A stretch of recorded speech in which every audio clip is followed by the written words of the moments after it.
Fox 29 News has learned that 21-year-old Keon King has an active protection from a order against him recently from a third young female in effect until 2027. That's in addition to the multiple kidnapping and related charges he's being held on $2.5 million bail on now in the disappearance of Kata Scott and the prior kidnapping case from earlier this year that was dismissed initially by the Philadelphia District Attorney's Office.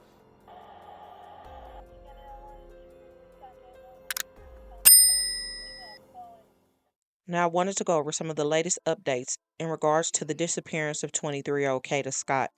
As this case develops, more people want to know more about Keon and his background. And one person will write, "Where the hell is Keon King's family? Like, get y'all damn relative and tell this clown to talk. Where the hell is Kata Scott?" From everything that I gathered, Keon actually comes from a good family. His parents are married and he has an older brother. And up until 2024, the family actually didn't live too far from where Kata worked at. His family now live in Delaware, about 2 hours away from that location, and they have a very, very nice home. And it appears he had a good upbringing. So why he chose the path he chose is unclear. Now, these are some photos from a trip not that long ago with his mom and his brother and other family members when they attended a wedding in Jamaica.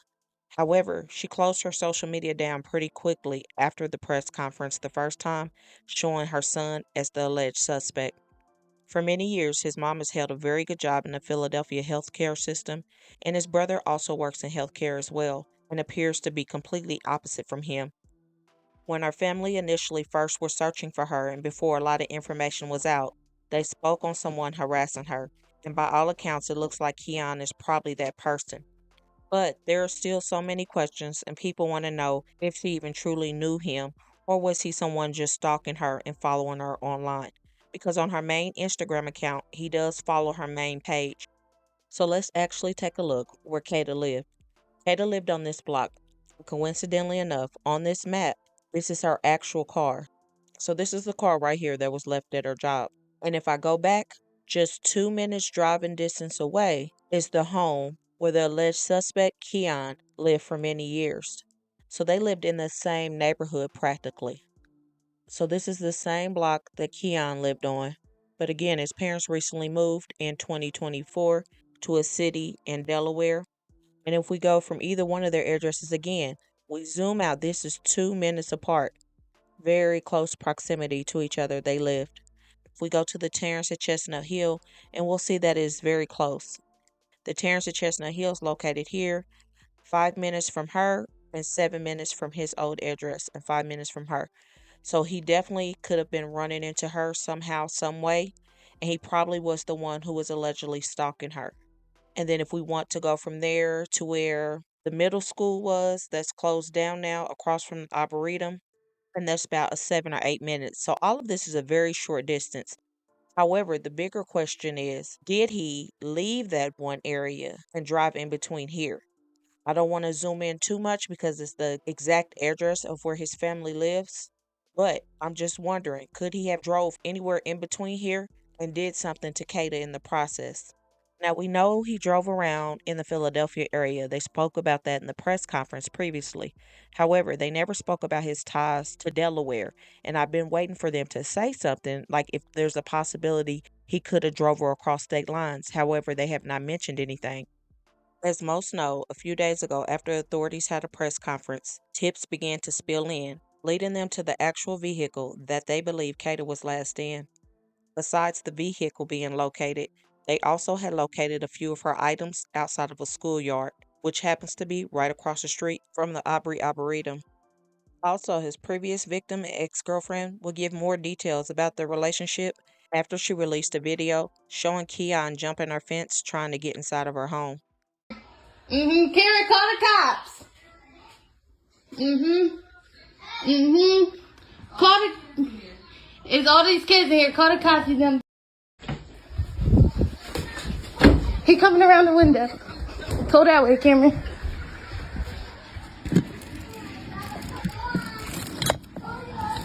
Yeah, go away. Bye. Go away. Bye. Yep. Bye. Bye. Keon out here. On the video she took, it was clear as day that she did not want him there, and you can hear her telling him to leave as he looked into the window in a very unsettling way. Under that video, she would write, "I'm glad you're in jail now. Can't hurt anyone else. This is him, one of the many times he tried to break in my house. Hope they throw him under for everything he's ever done. Hashtag Keon King." So, in regards to the girl that put the video out, someone will write, "Okay, was y'all in a relationship? But what about the other part of the questions? Why he hit the window like that?" And the girl will respond saying, "It was one of the many times I tried to leave and wasn't strong enough to at the moment. I had blocked him the night before and was ignoring him blowing me up on no caller ID. So he showed up and well, you see what happened. He was looking for me." Guy in 2023, it was either January or February, and I met him through my cousin. So he is a DRUG dealer. He was selling to my cousin. My cousin told me he was going to pick me up, take me to his house, and then he was just going to drop me off at his house because my cousin wanted him to come quicker with his, DRUG. And so he was like, "Oh, if you're in the car with him, he just going to come faster." So I was like, okay. So I got in the car. He had him pick me up from my mom's house. I got in the car with him, and we drove up there to up top, and what did we do? He parked somewhere. We was talking for a while. My cousin was blowing his phone up the whole time. So after he finally answered the phone, we end up going there. So once we get there, they got into an argument or whatever, and me and Keon ended up leaving. So me and Keon was chilling for a long time, and then he dropped me off back at home. So that was our first ever interaction. After that, we continued to, see each other and things like that. We didn't, I didn't officially start being like, we never said we was in a relationship first until it was March 17th, 2023. So that was the day after my sister's birthday. I invited him and his friend to my sister's, what was it? I think she had a hotel or whatever. Yeah, she had a hotel. They had him, his friend had came. That was the first time we spent the night with each other or whatever. So that's how everything started. In the new press conference as of October 17th, authorities will go into a little bit more detail about the previous case that Keon had with the girl who allegedly is in the video. When this case began, let me rephrase that. There's been some discussion about a prior case involving defendant Keon King, involving a different victim, a case that ended at the preliminary hearing. And there has been discussion about some of the events that occurred there. There is no doubt that there's a list of people in this office, outside of this office, and no, it doesn't matter who they are, but there's a list of people who made a lot of good decisions and a couple decisions that could have been made better, that could have been better, right? There's certainly that has been discussed. But we also can't skip over some of the systemic issues here that are not small. This is a case in which, in the prior matter, we requested $1 million bail, $1 million minus $1 bail, and we did not get it. We don't set bail, judges do. The bail was set at $200,000. Why? Well, probably because the commissioner who set the bail probably imagined that was enough to hold Keon King in custody. It wasn't. Keon King had access to a lot of money. And so he paid $20,000 bail almost immediately and was out of custody as a consequence of that, right? This is the problem with cash bail. This is what we've been talking about for a long time. It's not just whether or not he's in custody immediately. It's also what is the situation of a victim who has to go to court, a victim of domestic violence who has to go to court, knowing that the defendant will walk out the same door she came in. What is the situation? How likely is that victim to come to court if that victim knows that that victim is dealing with a profoundly dangerous, profoundly violent person. And we all know the answer. That victim is more likely to walk in the door of the courthouse and testify if that victim knows that the defendant can't walk out right behind her if he's locked up. Well, he wasn't locked up here. And so, sadly, what happened was there were two court dates, at the first of which the judge announced that it must be tried next time, and the victim did not arrive on both of those occasions. An eyewitness did not arrive on both of those occasions. I don't say that to say that's the whole story, but it's not, but it is part of the story. And it is a part of the story that would be remedied if we got away from this, frankly, nutty notion that bail is a good way to deal with these situations. Someone profoundly dangerous should be held. I don't care if they've got a lot of money. Someone who's not dangerous at all shouldn't be held. I don't care if they're poor. That should have nothing to do with this. Money should be divorced from determining who stays in custody, as has been done in the District of Columbia and many other states. It is a successful system. Now, without pointing a finger at any individual, I am pointing a finger at the cash bail system, because its role in this is, frankly, very problematic. I also want you to know that there has been, and there continues to be, extensive victim support and outreach to the victim in the first case. That's just a fact. And we will continue to do that. Some of it I cannot even speak about, because it would be inappropriate for me to talk about some of the measures that this office has engaged in for her protection. And not yesterday, a long time ago, okay? I don't want anyone to believe or to think that our victim services people and others who do specialized work in that field don't care, because they care deeply. They've done a lot. They've done things that, just like the investigation, it would be improper for me to talk about. But perhaps we can talk about it when this case is concluded or at a later time. We can't necessarily do that. Finally, I just want to say this before we hear from Representative Carroll and then move to Q&A. We are encouraging, we are asking other victims of this defendant, Keon King, the gentleman to your left, my right. We are encouraging you to come forward. We have information to indicate that there may have been other victims. We are asking you to come forward. Contact our office. Contact the Philadelphia Police Department. Some portion of this has already happened after the last press conference. We are asking you to protect others by coming forward, and we are telling you that all the resources of this city will be at your disposal to make sure that you are safe in this situation. Keon King is in jail now. He's in jail on, what is it, $2.5 million bail? A sum of money he's not able to come up with, despite the fact that he has access to money. You do not have to worry about his coming out of the courthouse door right behind you, because he's not coming out of that courthouse door right behind you. And if I have my way, he's not going to be coming out of a prison door either. That's how serious this gets. So I'm asking you, please come forward. All Philadelphians, please come forward. Let us know any information you have, whether it's information about a car, whether it's information about a phone, whether it's information about a piece of evidence, information about another victim, something that you saw in social media. Even if you don't know that it's accurate or true, but you know you heard it or saw it, we're asking you to come forward. It is my pleasure at this time, before we get to question and answer format, it's my pleasure to call Representative Andre Carroll, who I know has some interesting and important remarks.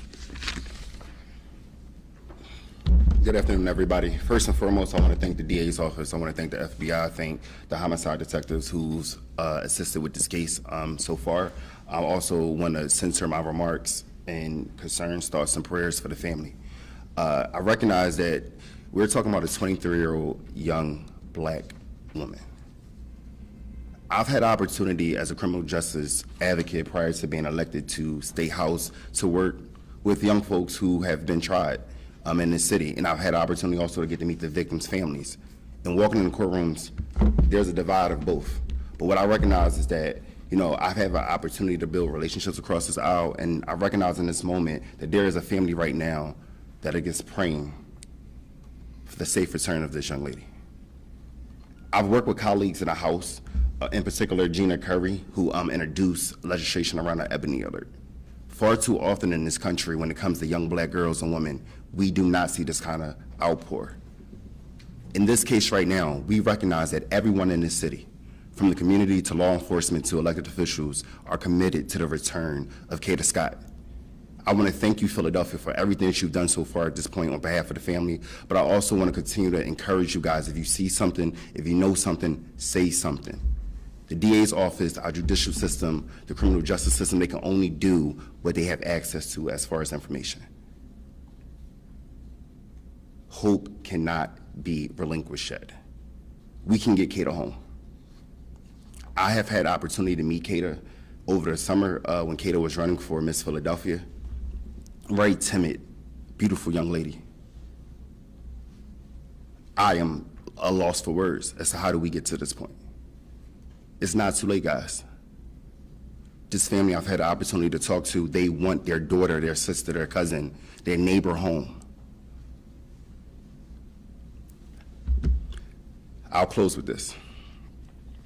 Miss Kata Scott ran to be Miss Philadelphia. We're counting on Philadelphia in this moment right now, and I hope return her back home to her family. Thank you, guys.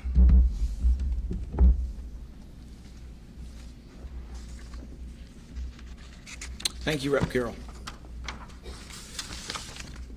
One final comment before we go to Q&A. The sad truth is that the story of Kata is not just about Kata, it's about a lot of other women. It's about a lot of other women who don't report what has happened to them out of fear or because of the unique dynamics of domestic violence or for some other reason. It's about a lot of other women who do report, and then for a wide variety of reasons, including fear, but not just fear, don't go to court. Please report. Please come to court.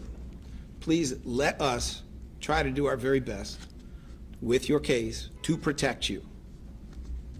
Please. You are not just protecting yourself from things that can get a whole lot worse than you imagine, but you are protecting every other woman in Philadelphia, and you're doing it at a time when, sadly, the national climate is not fair to women.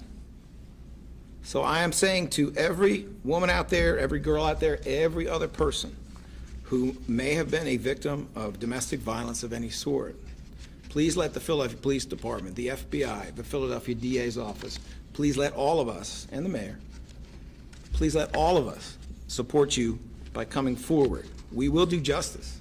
We will make sure that the accountability fits the act, and we will make sure, as best we possibly can, that there is the right outcome. All right.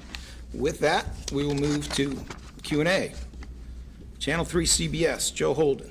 Mr. Professor, thanks. So if bail in the January incident, when it came before the courts in April, was not sufficient, your office could have moved for bail modification, correct?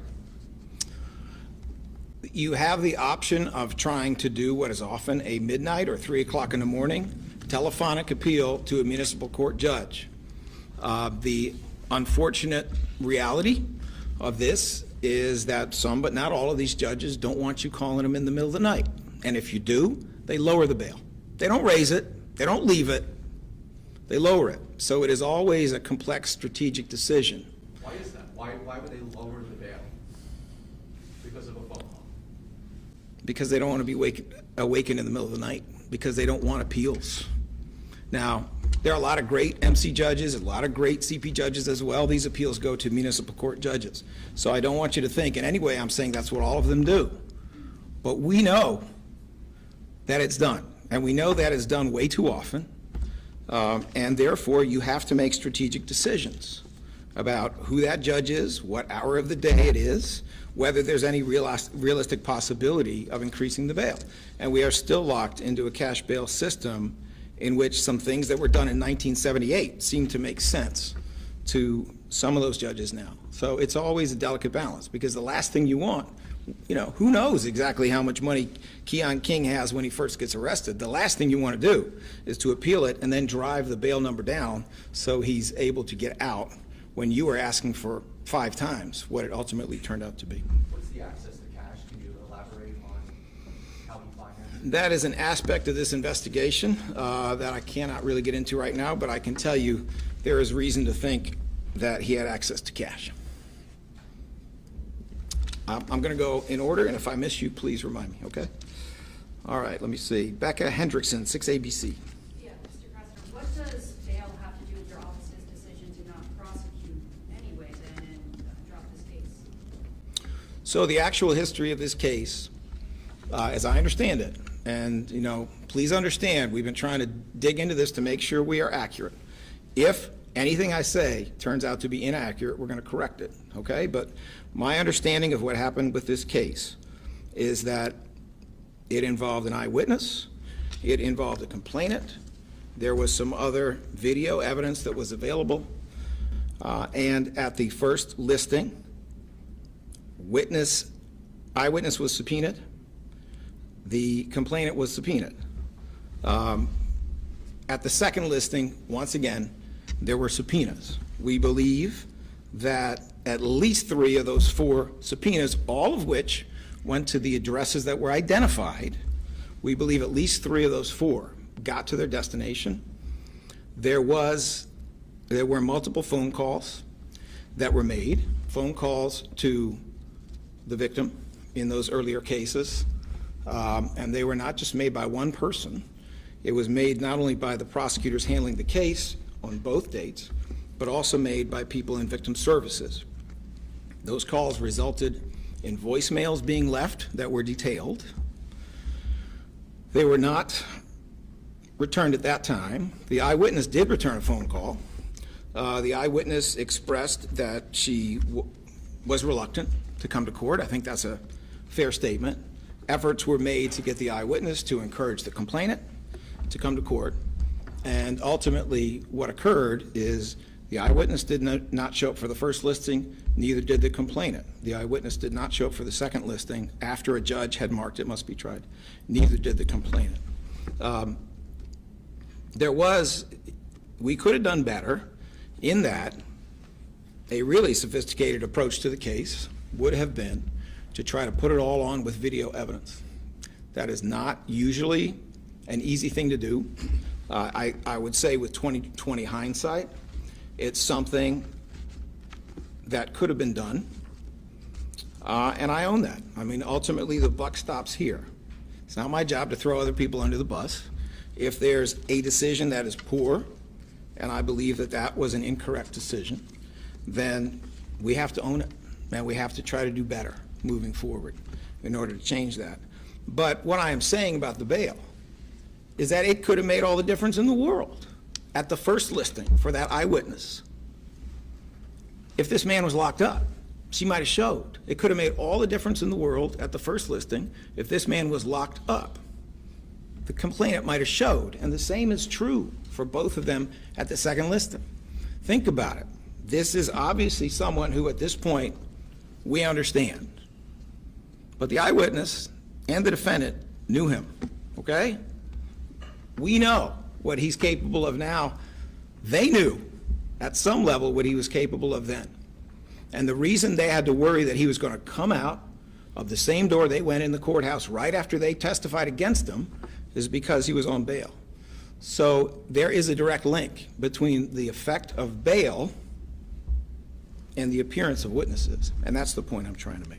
Is there a number of times that someone has to be subpoenaed and they don't reply to it before that decision is made to drop the case? Just trying to understand. So what actually happened in this case, and I appreciate you trying to understand, so if I can be of help, that's what I want to do. What actually happened is a judge of the municipal court at the first listing marked it must be tried, okay? That is an order, and it's an order that applies to the next judge.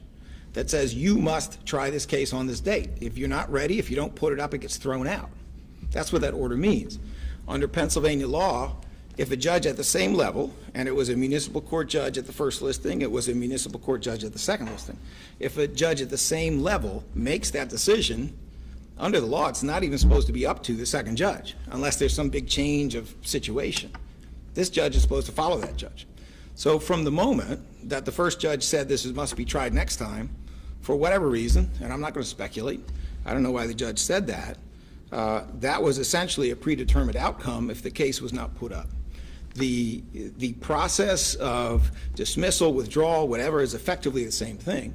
Sometimes it's a little bit easier to revive a case later if you drop the case rather than having a judge dismiss it, just for procedural reasons. But that's essentially how that worked. All right, let me see. Is it Shaira Arias? Shaira, my apologies. Thank you for having me, Professor. 2 questions. And this is related to Kate Scott's investigation. And this is because a lot of people have been asking. The charges have been filed for kidnapping.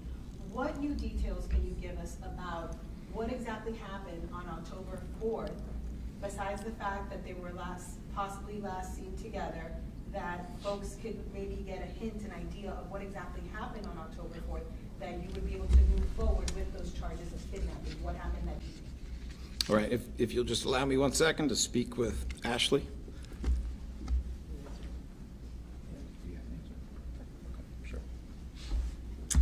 So in terms of the investigation as itself, unfortunately, we don't have any new information since the last time I spoke with you all. At this point, it is still very much an active investigation. So my answer is going to be similar to what I've already said, which is the information that we know is that he was the last person with her. He was traveling with her when her phone goes offline. We have every reason to believe at this point she did not go willingly. She was about 20 or 30 minutes into her shift. From all of the witnesses, her family that we've spoken to, this is unusual behavior for her. And as we now know, several of her items have now been found in locations that don't make much sense. So at this point, we have every reason to believe she did not go willingly. And at this point, you know, we're 2 weeks later and we still don't have her.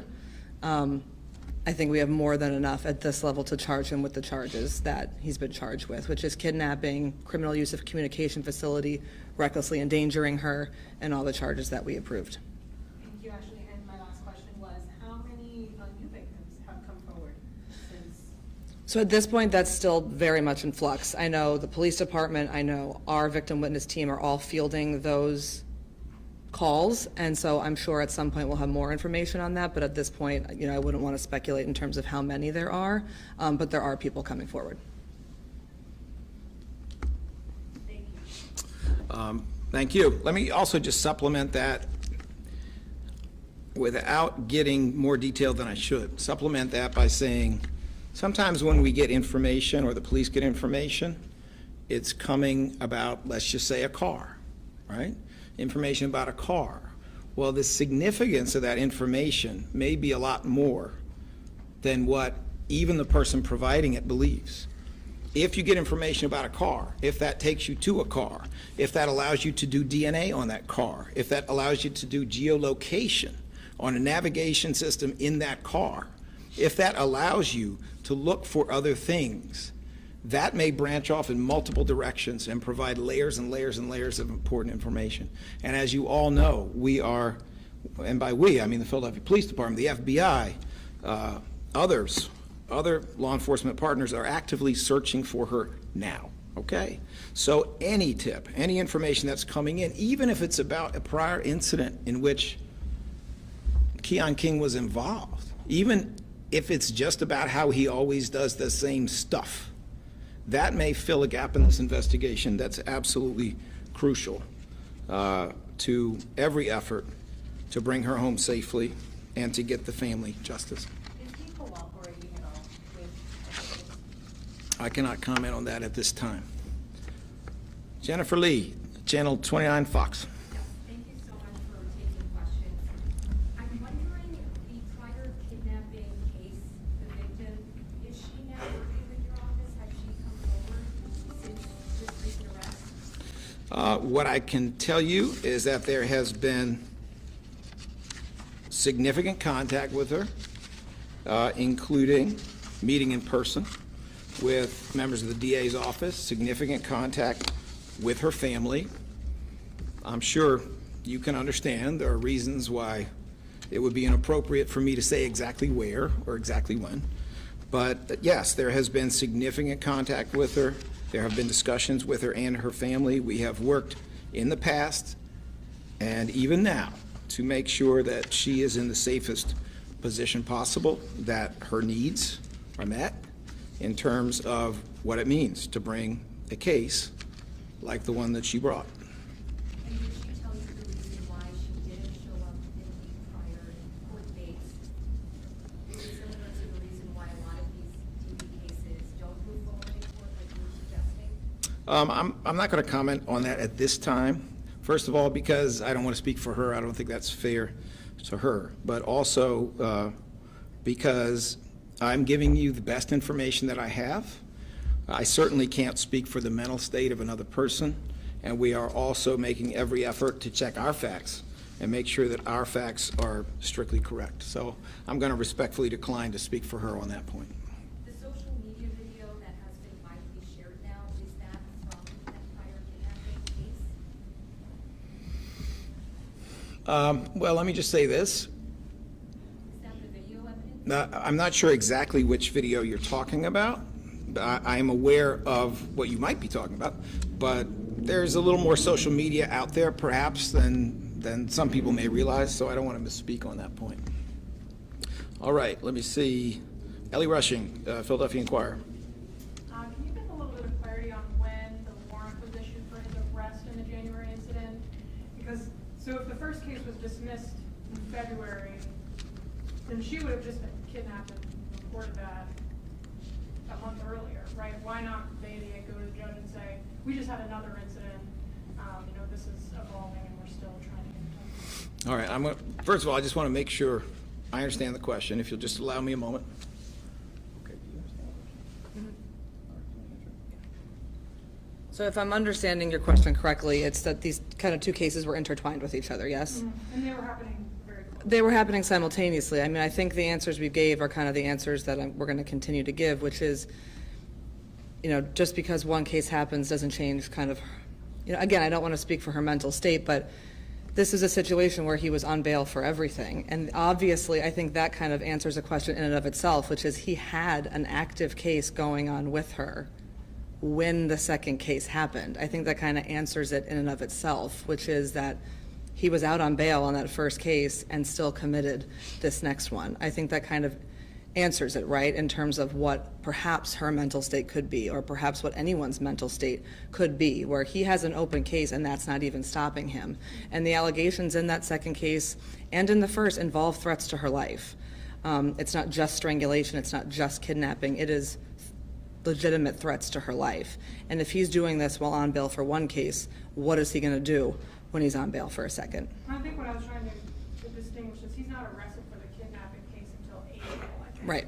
And so when the charges in the first case were withdrawn in February, was there an active warrant for his arrest? I don't have the exact date the second warrant was issued. I'm sure we can get that, but I don't have it on me.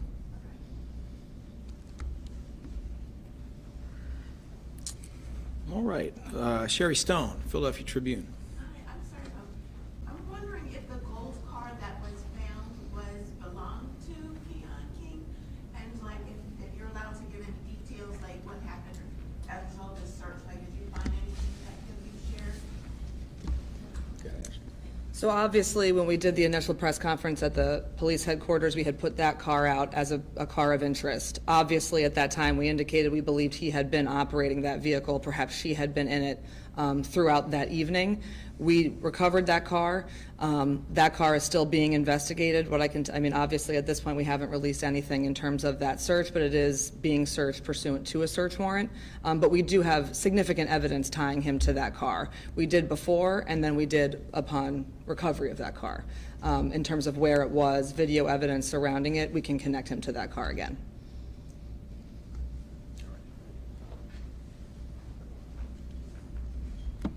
Dan Horan, Philly FPV. Yes, thank you.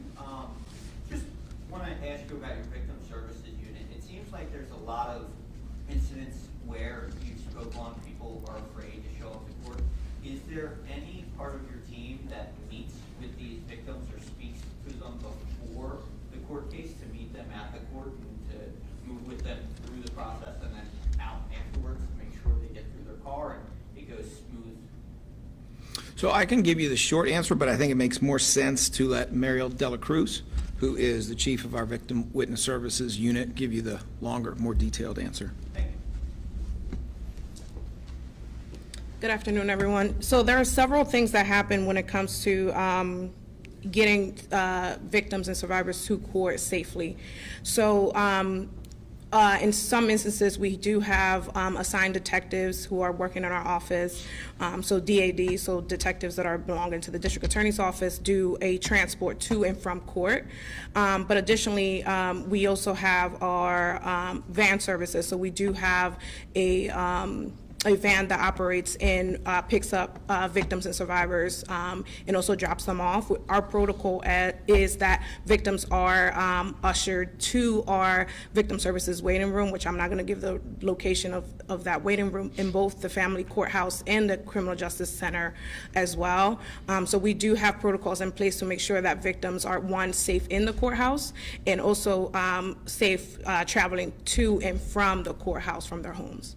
Do you know if this was an option given to her and if she didn't take it and if why? This is usually a protocol option for all of our victims and witnesses that are assigned to our unit. So after a case is assigned, depending on the unit that's assigned to, our victim witness coordinators go through that protocol with every single victim and every single survivor. And this is an option that is presented to them during our call, but also during our correspondence letters and things that we send to our survivors and victims as well. Thank you. Mm-hmm. Philadelphia neighborhoods. That would be Lauren Morris, Colt Gunn, and Kevin Gruen, who I am passing? Okay. Very good. Now, I know that some of you came with questions on other matters. I don't want to interfere with this press conference by inviting those questions now, but what we'll do is shut it down here, and for those of you who have individual questions about other cases or other issues, please approach us. We'll remain here, and we will speak to you individually about that. Can you take one more, just a little bit? One more on this? Thank you. Yes. If Mr. King has very sensitive information about the whereabouts of Ms. Scott, I know he has rights, but is your office leveraging anything to try to get that information from him? What I can tell you is that every single effort that can be made to help Kata and her family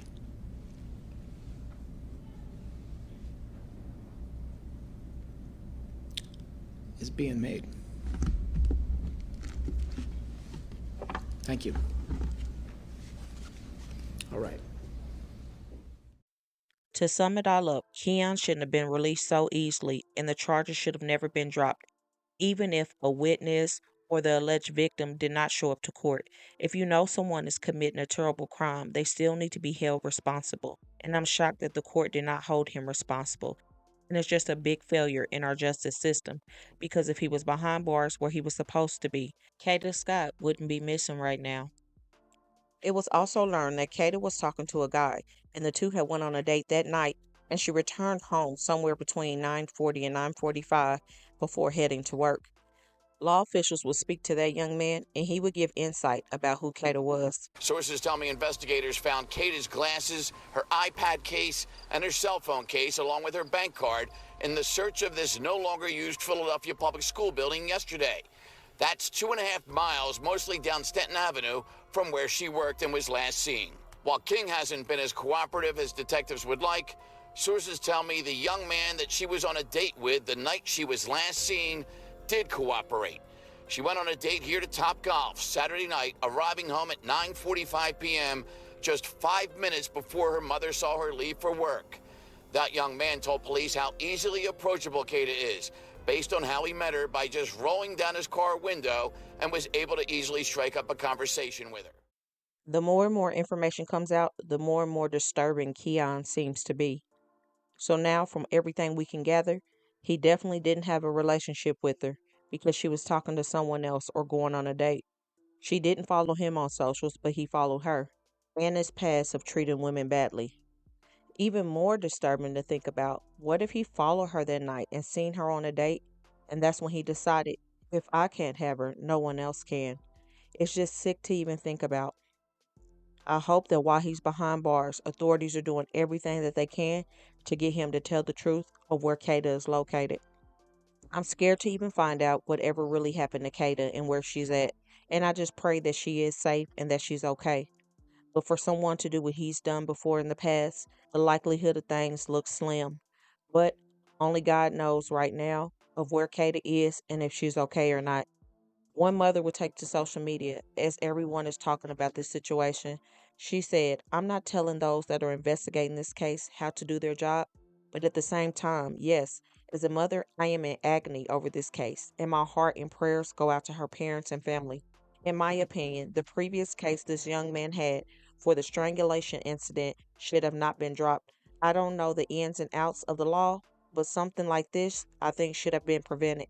Please find Kata and bring her home to her family. And I couldn't agree more. The judicial system definitely has failed Kata, her family, and every other woman who has came in contact with him since he did what he did at the beginning of the year. He should have been off the streets. He's showing that he is not safe for society, and prayerfully he will never see the light of day again in the outside world. My thoughts and prayers continue to go out to this family, and let's pray that the next update she will be found. Let me know your thoughts. Also, don't forget to comment your continued prayers for this family and hit that like button and share to make your people aware. And as always, remember to stay woke. Things change quickly.